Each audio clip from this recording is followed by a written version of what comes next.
what I'm supposed to do and how to do it, but it's going to take a little time and practice for me to get used to it. With that said, we don't have any minutes of the last meeting due to a lady that went snowboarding this week, and we'll get that next meeting. Any public comment? Agenda? Oh, thank you. Back up, yeah. Get approval of the agenda tonight. Motion made by Ms. Dogan, second by Ms. Rita. Any public comment? All right, okay, here we go. Hold on. All in favor of this? Aye. All opposed? The bill would say 7-0 vote to approve the agenda. Now we're ready for public comment. I think we have one. Ms. Tanya Adams Branham. Would you please tell us your name and where you live, please?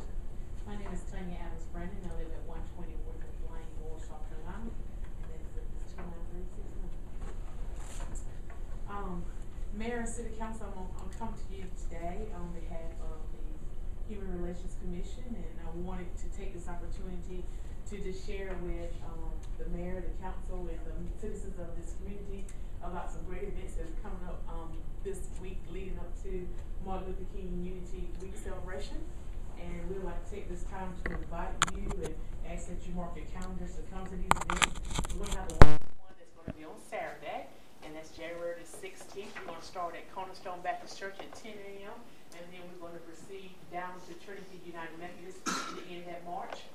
Then we have the Day of Service, which is a collaborative partnership that we're doing with United Way. And it is a time where we're engaging and asking the community to help support some initiatives that we're doing in the community. That'll be on Monday the 18th, and that started at 9 o'clock at the Denny's headquarters. And then on the 18th, that night we have the huge celebration at the auditorium, and that will start probably at 6:30. Our keynote speaker is Ed Gordon. We invite you to come out. The choir will be there to sing. We will have wonderful activities throughout the whole entire week. So please mark your calendars. If you have information, please contact the Community Services Office here in the city, and they'll be glad to provide you with information for that. Thank you so much. Thank you, Ms. Brown.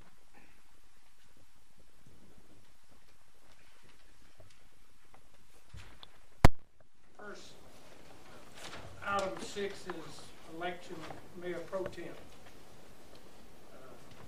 Mayor, I'd like to nominate Robert Reed as Mayor Pro Tem for the year 2010. Second. So Robert Reeder's nominated. And second. All in favor? Aye.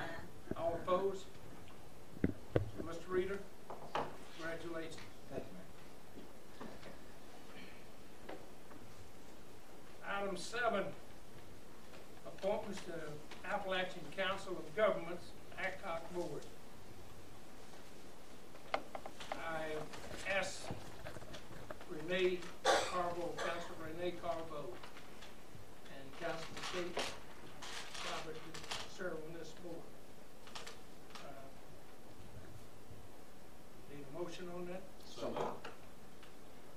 All in favor? Aye. Got a motion, you need a second, Mayor, on that, please, sir? Give me a second. He seconded. Should have told Robert. Thank you. All right, let's vote again. All in favor of that? Aye. It was 7-0 vote.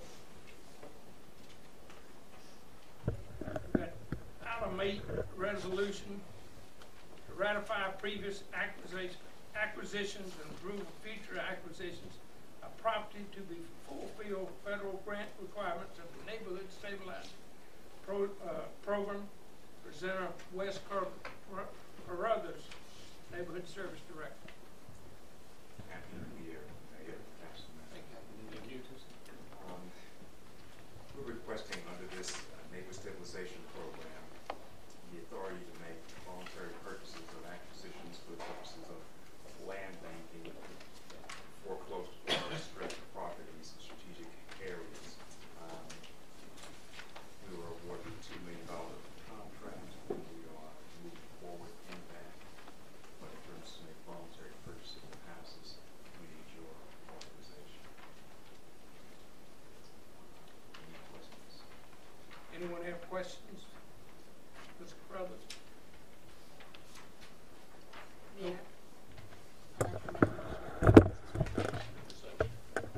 Motion made by Councilman Dolan, second by Councilman Reader, Spigner. All in favor? Aye. Any opposed? That passed 7-0. Consent agenda. This is second reading. Ordinance to amend the City of Spartanburg, South Carolina zoning ordinance. Mr. Mayor, you don't need to read that. Okay, You don't wish to. thank you. Mayor, I'd like to make a motion that we approve this consent agenda on second reading. Second. Motion made by Mr. Reader, second by Mr. Spigner. All in favor of this? Aye. Any opposed? Carried 7-0.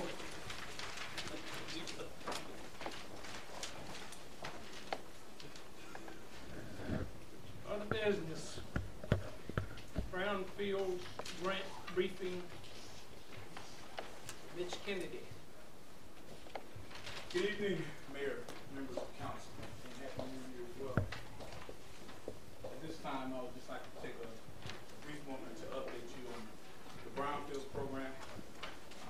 The city was awarded $400,000 in the brownfield assessment grant. The partners related to this project, our consultants are jail engineering. They're out of Charleston, but they have an office in Greenville. DHEC, and I just want to mention DHEC, usually, when DHEC comes in, it's like going to the dentist. But in this particular situation, we're excited about them being involved, and they're really excited about their participation. And our representative from Columbia is also a native of Spartanburg, and he's really excited about this particular program.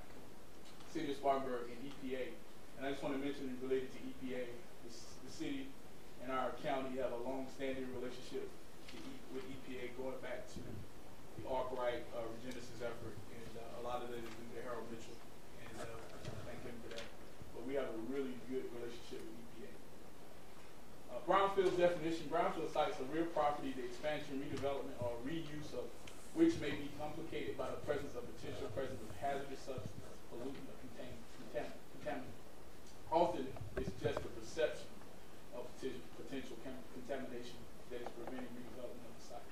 Typical brownfields or former industrial sites or mills, factories, parking lots, airstrips, bus facilities, and landfills, abandoned railroads, or former switching yards. Here's some examples. This example is in a rural area, but it just gives you a before picture and an after effect of a brownfields process. During the remediation stage and after the remediation stage. The EPA's brownfields program is a means to remove the perception, provide liability protection, and move the property along a path to redevelopment. And it provides funding to local governments and Native American tribes for the inventory, characterization, assessment, cleanup, and redevelopment planning of brownfields. And the grants do not need to be paid back. And again, the city was awarded $400,000 to address hazardous substances, and another $200,000 to address petroleum substances. The benefits is to clean up the site, removal of any environmental liability, long-term protection, decrease in health and safety issues, revitalization of neighborhoods, job creation, potential redevelopment brings the property back, and productive use creates jobs, businesses, housing, reduce crime, increase property values, and higher tax revenues, and you can recycle the property. The city staff, along with our consultants, have identified a task force. The purpose of this task force is to assist the staff, and city council, and consultants on the